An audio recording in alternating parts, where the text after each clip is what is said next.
Guys, and welcome back to the trend. The hashtag is Hey Amina. Now, when we got this call, I think it was a couple of weeks ago, I was like, wait, what are you talking about? I was super excited, very anxious, but more so excited and humbled that we got this call to interview Melinda Gates. Hi. Thanks for having me. Thank you so much for, wanting to come on the trend.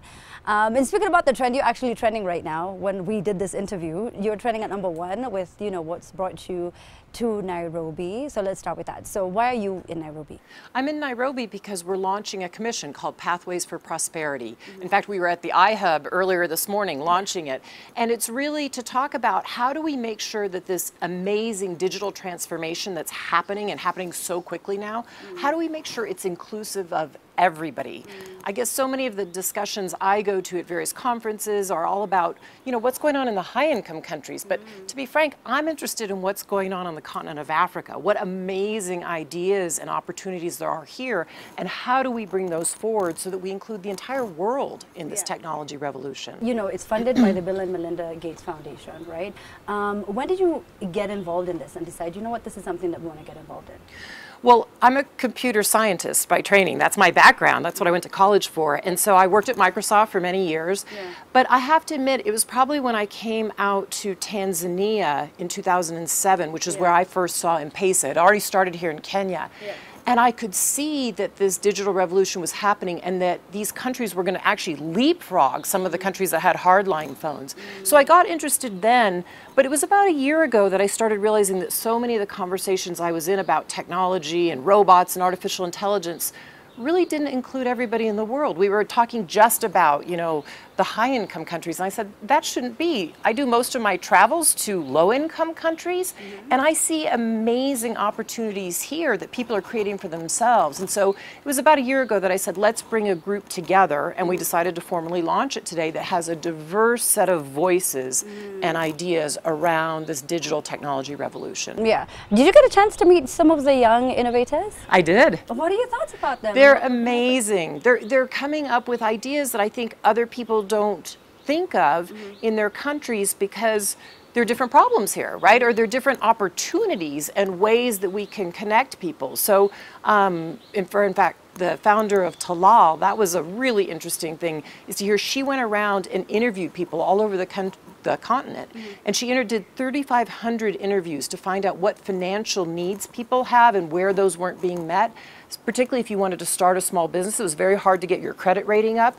And so she came up with an app that helped people understand how they could get their financial system up and working, connect to the banks, and make them credit worthy so they could actually start their business. Now she's got over 100,000 customers in, I think, just in Kenya alone, and she's got it in 10 countries. And you get a chance to be exposed to so many different apps and so many people who are coming up with these apps. So what are some of your favorites so far?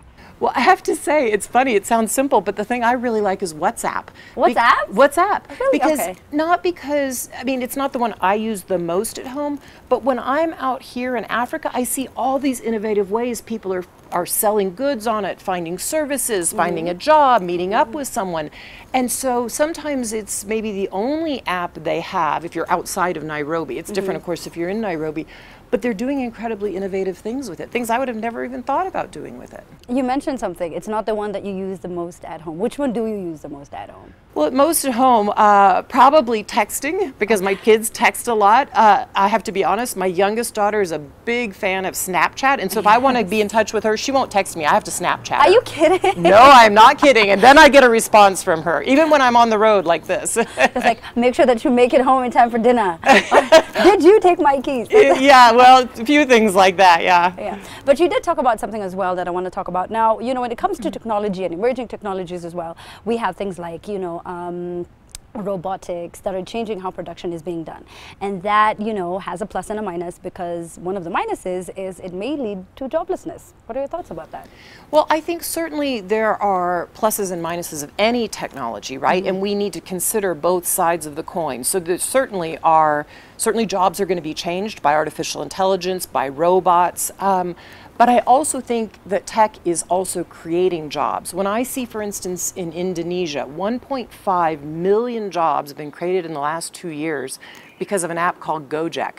And what it does is it takes people from the informal sector, brings them more into the formal sector of the economy, and they start delivering all kinds of goods and services to people's homes.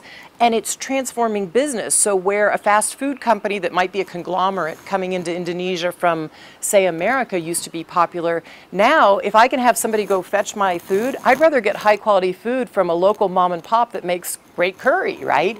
And so it's transforming, both bringing people into the economy and into the job sector, but it's transforming what kind of businesses are actually and services are being used by people in Jakarta. In developing countries, such as here in Kenya and some parts, of course, of India, we have a smallish, I think it's a big problem. So now the government doesn't really support a lot of the, the advancements in technology, such as the ones that you've had a chance to interact with.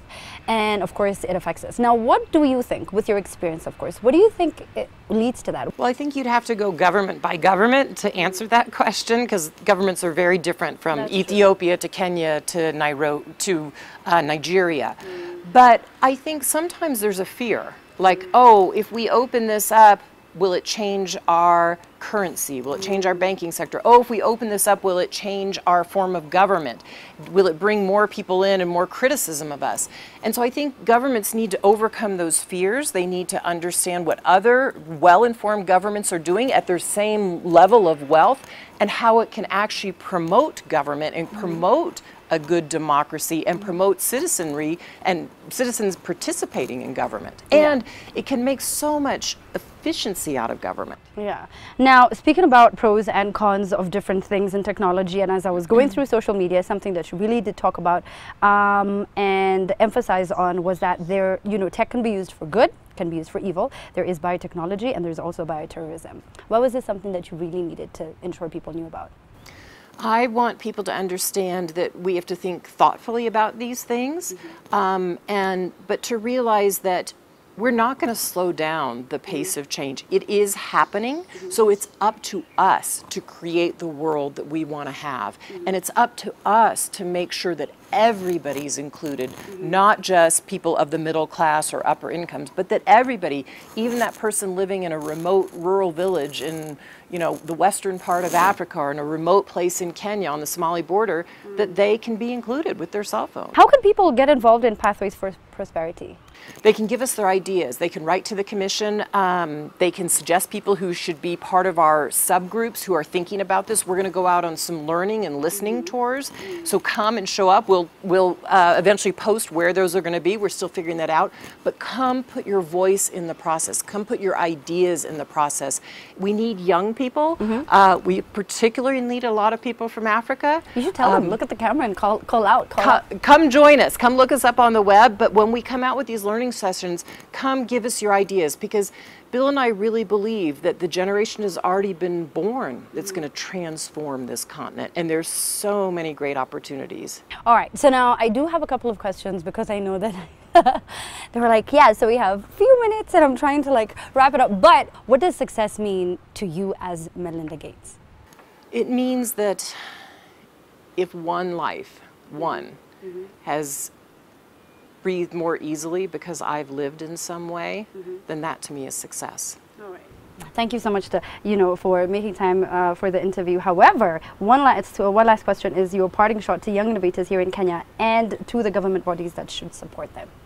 I would say the best ideas are yet to come, so make sure your idea comes forward, get it to the iHub, get it to a place where somebody will fund and back you, and get your idea to market. And not just men, but women. One of the mistakes we've made in the United States is not allowing more women to have access to venture capital. And so it's held women back, and I would say women, get your ideas out there and get them funded. Thank you so much, Melinda. I really do appreciate it. There you go. #HeyAmina. We have more to come right here on The Trend.